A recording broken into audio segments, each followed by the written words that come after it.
Benchmark, the voice of business. Presented by LMD.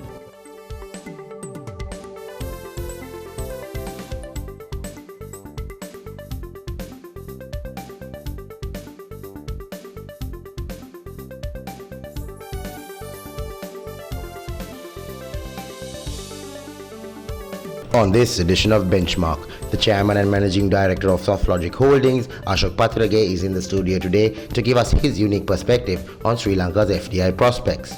The LMD Nielsen Business Confidence Index hit a 28-month low in June. Nielsen's Managing Director Shahin Kader gives us his thoughts on the eroding biz confidence. And finally, Deshal Timel, a regular contributor to LMD, discusses Sri Lanka's macro outlook. That's the lineup for Benchmark. Hello and welcome to another edition of Benchmark. I'm Savitri Rodrigo. Today we are focusing on the country's foreign direct investment climate. And to assess the situation and to give us more insights, we have the Chairman and Managing Director of SoftLogic Holdings, Ashok Pathirage. Ashok, welcome to Benchmark. Pleasure to be with you. Good to have you on the show. Just looking at the FDI climate the way it is in Sri Lanka right now, what are your feelings? What's your opinion? Well, obviously, we have a new government, although that they have been in power for almost 1.5 years. I think, they need to get that together. I think they've been there 1.5 years. That's more than enough time for them to get their things together. But so far, we have not seen much because I think the thing is the investors have not got the right message across. Because if you look at, our economy has deteriorated from the time that they have taken over for whatever the reasons. It could be due to the big loans taken by the previous government or whichever. And we also had issues with the former governor and various things. And also the global economy also, I think externally also we had issues. So I think all may have impacted, but now at least, right, I mean, we have got a good news with the new governor in place. I think, in my opinion, it's a great choice. And I think that should stabilize, the markets, and also that should send a strong signal to foreign investors. So they are looking for these good news, So I think it will take time. I mean, we have not heard anything big so far, but I think, hopefully, if the government can get their act together and show some strong leadership, I think that is something which is missing at the moment. And I think things should improve. But at this moment, I mean, we really do not see that much of foreign investments coming into the country. You spoke of the new governor of the central bank. Now, what is that going to do for FDI prospects and for the general business confidence, especially for foreign investors? No, obviously, right. I mean, when there have been so many questions being asked about the governor of the central bank, because governor's role is a neutral role, supposed to be independent of, whichever the government in place or independent of any political parties. So we have not seen that part of the story during the last governor's tenure, right? So I think obviously Dr. Kumaraswamy has the right, credentials to be the governor of this country. I mean, I can consider him, if he can perform well, he could be compared with, the former governor of India, because he had the right exposure and the knowledge, and so he can do wonders. I mean, if he really wants to do, and if the government leaves him alone, and the political parties leaves him alone to do an independent job. What are your expectations of him? So obviously, governor's role also to achieves the country's goals end of the day, in terms of the per capita, in terms of the foreign direct investments. So all that to happen, right, he need to control from a central bank perspective, from a currency to stabilize the exchange rate. The interest rates has to be lowered down the line. I don't know whether he can do all that at the same time, or given the current scenario, it might take little time, right? But he need to work towards that. So I think he has a big role to play, right? So I would say that, I mean, he has to get the inflation has to be controlled, right? So hopefully, right, I mean, he will gradually get to these important, KPIs. So Sri Lanka is competing with countries like Vietnam, Cambodia, India, maybe Malaysia and Thailand when it comes to foreign direct investment. Do you feel, what do you think are our competitive strengths, and exactly what do we need to pitch if we are to compete well against those countries? See, I have been always telling Savitri, right? I mean, one of our biggest strengths is tourism, right? Tourism doesn't mean to say just only hotels, right? Hotel rooms. Tourism means there are so many other industries which are related to tourism, like the entertainment, shopping, MICE, right? I think that's one area now. If you look at it, even today's economy, right? Tourism is the only industry which has been growing. From like to like last year to this year, right, we have grown by almost 20%. But only this May, I just saw the results yesterday that we had grown only by 2%, which may be the lowest for the last 2 to 3 years comparatively, if you look at month to month. But still, right, I really don't know what are the reasons for that. But, tourism, will give us a lot of money, a lot of foreign income. But at the same time that we need to see, right, we have to understand and, get the tourism spend more, higher. For them to spend higher, today if they are spending $200 per tourist per day, we need to see how we can get them to spend $400, right? So I think that is where the government should think about, where the entertainment, we are also doing our part in terms of the retail. We are now planning to build a mall with Odell Mall, and Shangri-La is coming up with a mall. So these will help to, people to shop, and also these will help certain people to decide on Sri Lanka. Like if you take the Indians, they love shopping, right? Today we are losing a lot of Indian traffic to Dubai and Singapore and Malaysia and Bangkok, because, if you go there, you can couple your holiday with, obviously, if the ladies are there, they won't want to go shopping. But if you come to Sri Lanka, the options are very, very limited. We really don't have a proper place for people to come and spend, and we don't have the right brands or the atmosphere or entertainment side of it. If you look at in Dubai, they have not, become a big tourist destination overnight. They had a master plan. That master plan was inclusive of the entertainment. Then, they have gone into very much far ahead than us, like even the sports tourism. That means they are holding tennis tournaments there, the golf tournament, Tiger Woods plays there, Rafael Nadal or Roger Federer plays in Dubai. We need to get to that level. We can, because we are a small country with a 20 million population. We can develop easily ourselves to that level, but you need to have a vision. And also you need to have people who can execute that.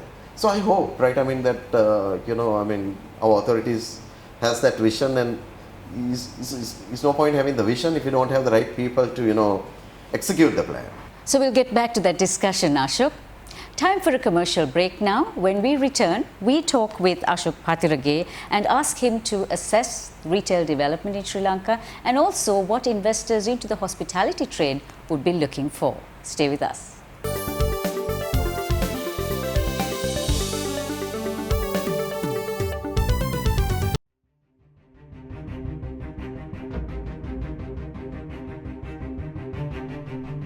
When we entered the industry in 1995, a new star was born as a fully owned subsidiary of People's Bank. For those seeking to grow their businesses, PLC provided the seed.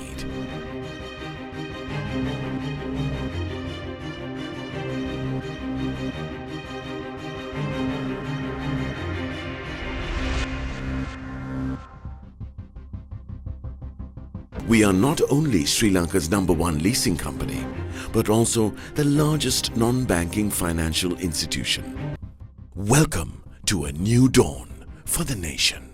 Introducing People's Leasing and Finance, PLC.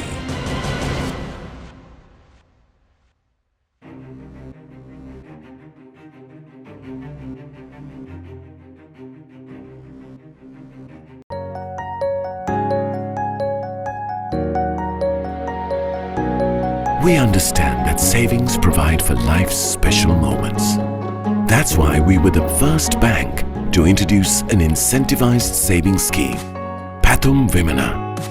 We changed how a nation felt about savings because we believe in banking beyond transactions.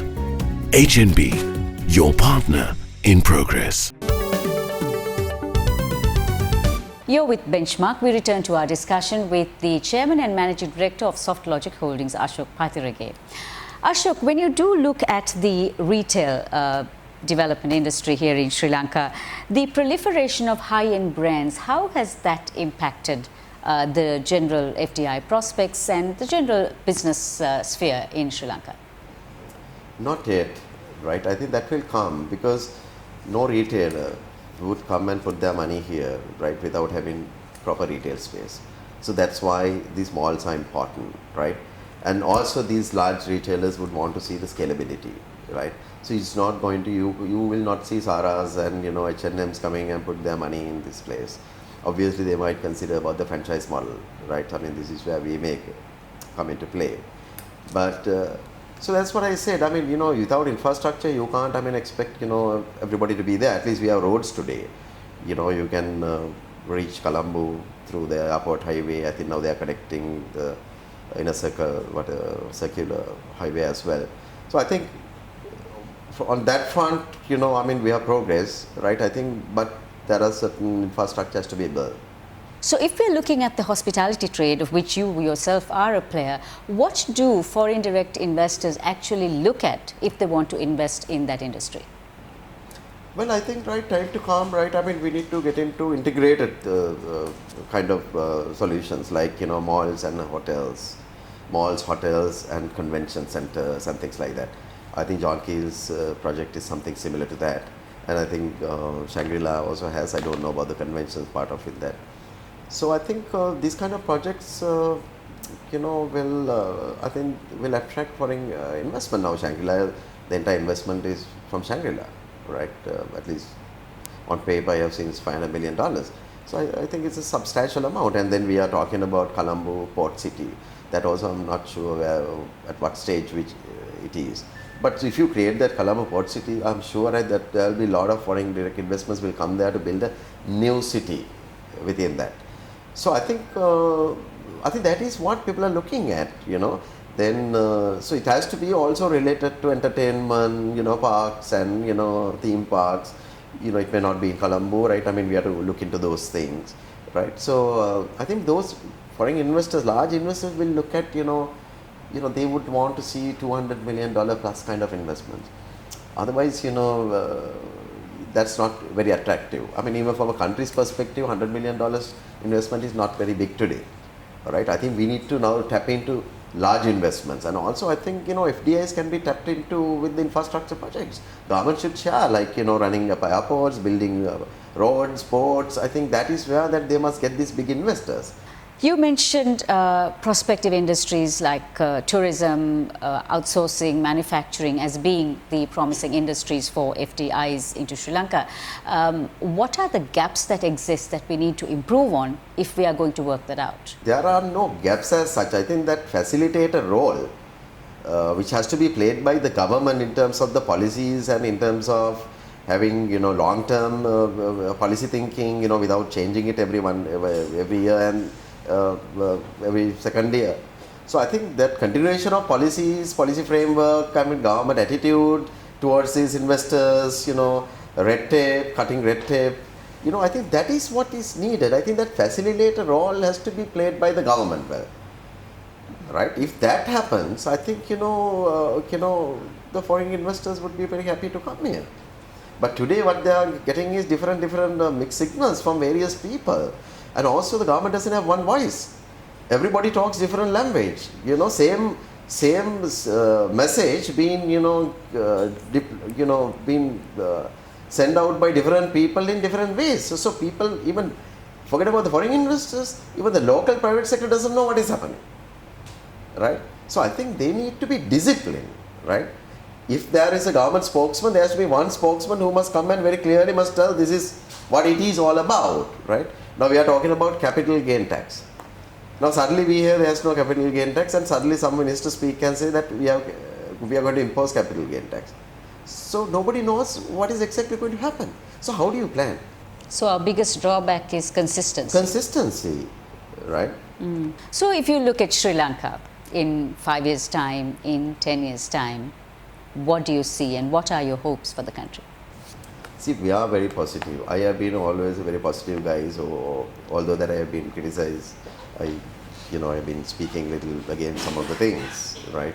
I wouldn't say I have criticized, but that's not the right word.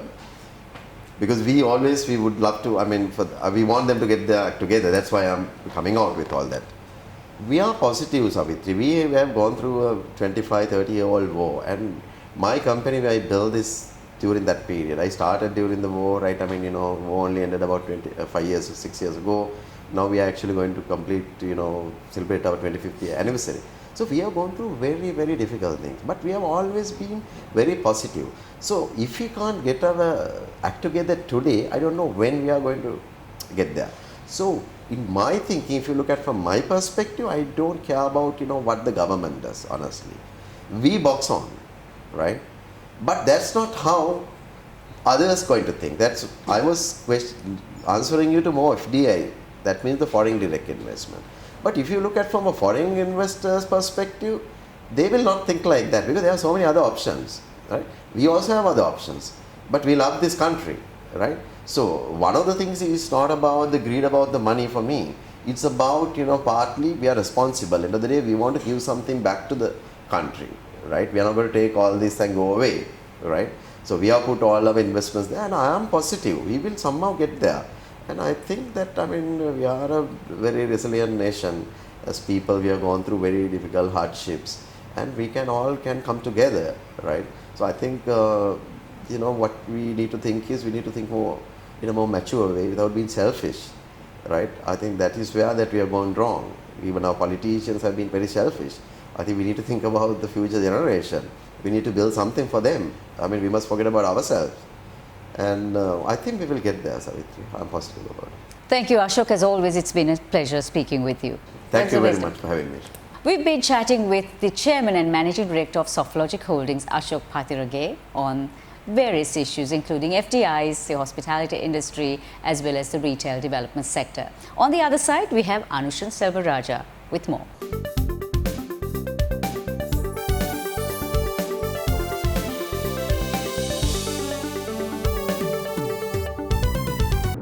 Sri Lanka's #1 leasing company is now the nation's largest and highest rated finance company with 2 international ratings. Let us move the nation as one with People's Leasing and Finance PLC.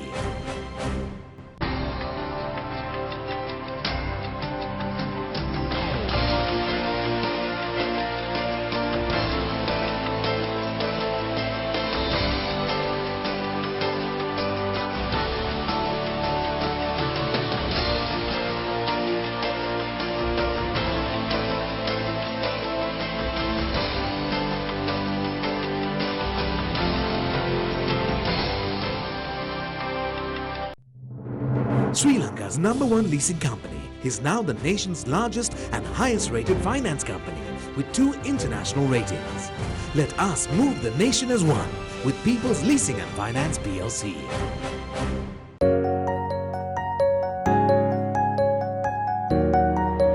Nearly 60% of all businesses in our country are SMEs.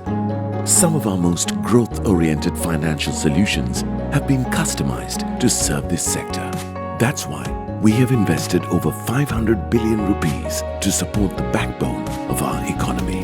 Because we believe in banking beyond transactions. HNB, your partner in progress.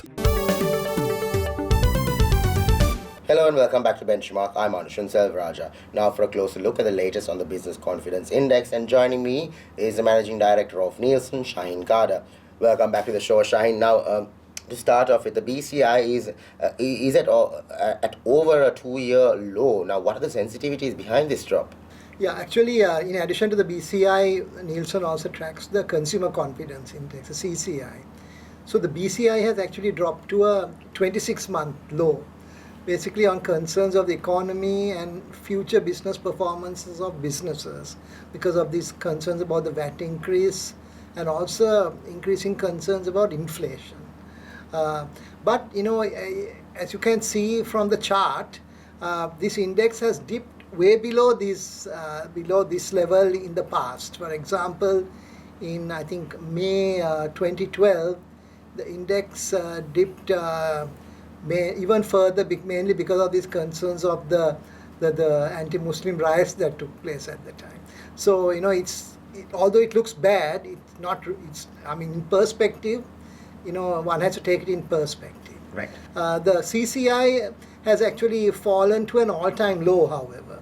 Mainly concerns about consumer state of personal finances, whether they can afford what they want to buy. Really, again, this has come on the back of the VAT increases and also inflation concerns on disposable income. Right. So how do respondents view the state of the economy? Well, Anushan, the concerns about the economy have increased dramatically in May and June, with over a third of respondents in June saying they are concerned about the economy. And again, this is due to the same reasons that I talked about for the drop in the BCI. Again, in perspective, these concerns have been much higher in the past. For example, in May 12, it was as high as 62%. What about our business and investment prospects? Where do they stand on this? Yeah, here too, the news is not great. It's actually pretty bad. The percentage saying investment climate is poor has worsened from 18% in February to 43% actually in June. So Shaheen, in that case, what could potentially affect the future trajectory of the BCI? To be honest, Anusha, I don't think the index has bottomed out yet. We've got to wait and see. I think it might take a couple of months to really bottom out. And from where we are now, I think it's going to be a long haul to get it back up quickly. But obviously it will come up, but it might take a bit of time. Thank you very much for joining us, Shaheen. It's been great having you on our show. You're welcome, Anusha. Thank you. That was the Managing Director of Nielsen, Shaheen Kader. We'll be right back after a short commercial break with the latest on the economy. Stay tuned.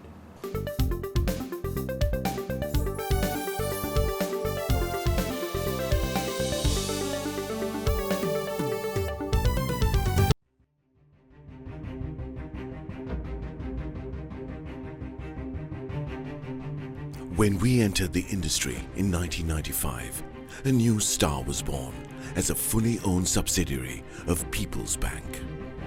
For those seeking to grow their businesses, PLC provided the seed.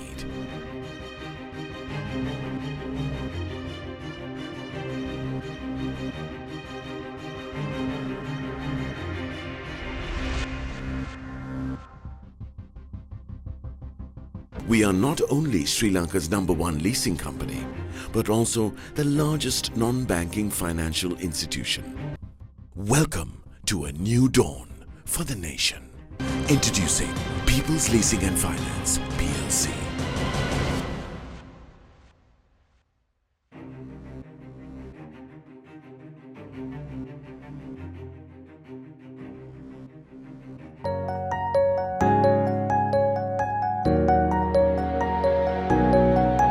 Gami Pubudua, our microfinance offering, makes it possible for the youth of this country who have a viable business plan but lack the funds to realize their dreams. We are committed to grassroots level entrepreneur development because we believe in banking beyond transactions. HNB, your partner in progress. Welcome back to the show. I'm Anushan Selvaraja. Now for a closer look at the latest on the economy, and joining us is economist and LMD columnist Deshal Dimel. Welcome back to the show, Deshal. Now, just to start off with, the IMF has raised concerns that we may be heading towards a balance of payments crisis, and they're also worried about a ballooning debt. Now, what measures need to be brought in to safeguard us going forward? So the good news, Anushan, is that the IMF approved the package of the extended financing facility in the first week of June, and there was immediately an improvement in the global market sentiment towards Sri Lanka.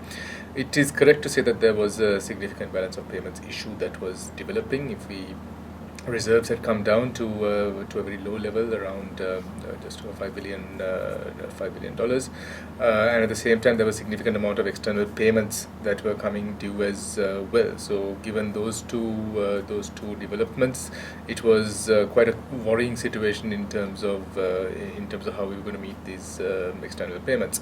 So the main positive that the IMF agreement brings is not necessarily the amount of money that they're pledging, which is just about $1.5 billion, but it's more in terms of the reform package that the agreement would come aligned with, and then that would be essential to secure global market confidence in terms of lending to Sri Lanka. Now, the short-term way of managing your debt repayments is generally to roll over your debt in the global bond market, and this is what most emerging markets and more advanced economies do, and Sri Lanka is no different. The key, though, is to make sure that the global market has confidence in your economic management, and that is where Sri Lanka slipped in recent months, particularly with regard to the fiscal deficit, which increased to 7.4% in 2015. So the market was really demanding some indications that this would be brought under control, and the most important of these was revenue enhancement. Initial indications are that the early part of 2016 there has been some improvement in revenue collection, but at the same time it's also going to be important to rationalize expenditure as well. Now the IMF's EFF program has set out a roadmap towards achieving some of these objectives. Some of the measures are politically quite tricky, particularly with regard to things like management of state-owned enterprises and so on. So a lot will depend on how effectively and how cleverly the government can manage these politically tricky areas of the reform package in order to ensure that Sri Lanka can come out of it in 3 years' time with an improved global market sentiment towards its economy. Desha, what are the key sensitivities behind the ebb and flow of our imports and export sectors? Globally, there has been a reduction in global trade, and Sri Lanka has also been affected by this. If you look at the early data in the first 2 months of 2016 as well, we've seen our exports coming down, mainly driven by apparel. Sorry, not apparel. Apparel actually did quite well. Mainly driven by the agricultural exports and also things like fisheries and also petroleum, which is the bunkering sector. Apparel was one of the bright sparks in the first 2 months of the year. That has been positive, and hopefully that trend will continue going forward as well. On the import side, again, imports have also been coming down, led by consumer imports. So vehicle imports that were saw significant growth in 2015, that has come down as expected with the rise in interest rates, and similar results in other consumer goods imports. Also on the intermediate imports as well have declined, but it's positive to see an improvement in the imports of investment-oriented goods, because that gives you an indication of future investment growth in the economy, and that is a positive for the longer-term economic growth as well. So yeah, we would see that this general trend of declining exports and declining imports that Sri Lanka has now seen for the last year or so is likely to continue through the rest of 2016 as well. Our trade deficit then, Deshal, where does it stand? How is it looking right now? I'm not really all that worried about the current account at the moment, because if you generally look at how Sri Lanka's current account has worked in recent years, the trade deficit has been to an extent balanced by remittances and inflows from services, particularly such as tourism. What really, when that balance goes out of sync is usually when you have significantly loose monetary policy or fiscal expansion that results in sharp increase in imports, which we're not really seeing right now. So my bigger concern in terms of the balance of payments is really on the capital account, where we have not really been seeing the inflows of foreign investment into the debt and equity market in Sri Lanka, and that I think is again symptomatic of global situations, but also the issue of this lack of confidence in the Sri Lankan economic management as well. I think that is going to be the more important of the issues in terms of Sri Lanka's external sector, the way that we are able to attract foreign investment into our capital account. That's going to be crucial to determine the future directions on the external side. Thank you very much for joining us, Deshal. Thank you, Anish. That was economist and LMD columnist Deshal Dimel. Thank you for watching Benchmark, and we hope to see you again next time.